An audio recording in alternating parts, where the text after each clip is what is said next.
क्या? Comprehension. Comprehension का मतलब क्या होता है? समझ। अब इस वर्ड का डेरिवेशन जो हुआ है, कॉम्प्रिहेंशन वर्ड का जो डेरिवेशन हुआ है वो किस वर्ड से हुआ है? कॉम्प्रिहेंड। कॉम्प्रिहेंड का मतलब क्या होता है? समझना। मतलब कि अंडरस्टैंड। क्या होता है दोस्त? अंडरस्टैंड। जैसे कोई चीज हम समझाते हैं, आप उस चीज को समझ नहीं पाते हैं तो आप क्या बोलते हैं कि सर इसको मैं कॉम्प्रिहेंड नहीं कर पा रहा हूं। आप जो बोल रहे हैं मैं उसको कॉम्प्रिहेंड नहीं कर पा रहा हूं, मतलब कि समझ नहीं पा रहा हूं। ठीक है, तो यहां कॉम्प्रिहेंशन में क्या होगा? आपको मिलेगा पैसेज। क्या मिलेगा दोस्त? पैसेज। और उन पैसेज को, एक पैसेज दिया रहेगा, उस पैसेज को पढ़ करके और कॉम्प्रिहेंड करेंगे, मतलब कि समझेंगे, और उस पैसेज से रिलेटेड आपको कुछ क्वेश्चंस दिए गए रहेंगे, है ना, ऑब्जेक्टिव में या मे बी सब्जेक्टिव भी हो सकता है। तो उन क्वेश्चंस का क्या करना है? आपको आंसर देना है। तो पैसेज को कॉम्प्रिहेंड करके और उसका क्या करना होता है? आंसर देना होता है ना। अपने लेवल बेस पर उसका क्या करना होता है? आंसर देना होता है। कोई दिक्कत किसी को? चलिए, जैसे आ जाऊं मैं यहां पे, कुछ सेलेक्ट किए हैं क्या?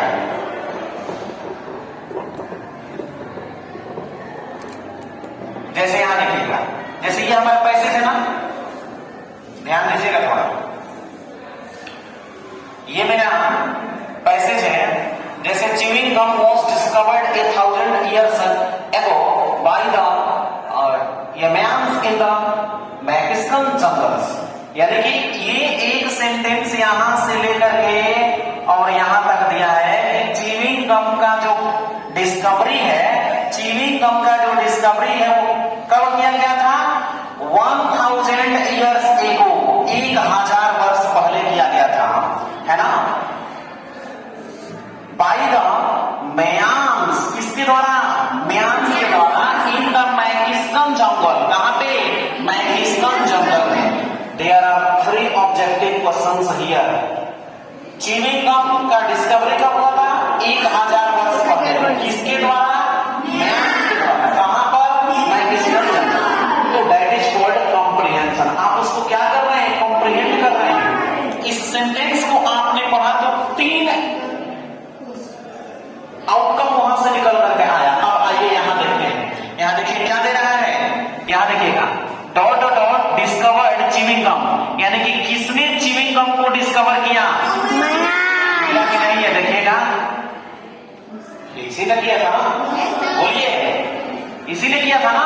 Yes sir. आया यहां से। तो अगर आप इसको कॉम्प्रिहेंड नहीं किए होते तो वो आंसर आपको नहीं मिलता, आपको समझ में नहीं आता, क्योंकि आप इसको, इस पैसेज को पढ़ करके समझ गए हैं। So you are able to answer this questions. Understand? Yes sir. You have to go through this passage and comprehend on your level base, and after that you will answer the questions. And you will answer the question by rejecting और rejection method. किस method से? Rejection method से आप उसका answer देंगे।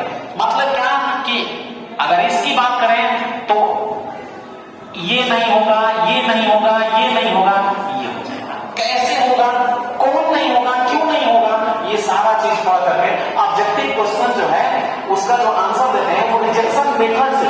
मतलब कि ज्यादातर हम ये ट्राई करते हैं कि इसका आंसर कौन नहीं होगा, नहीं होगा उसको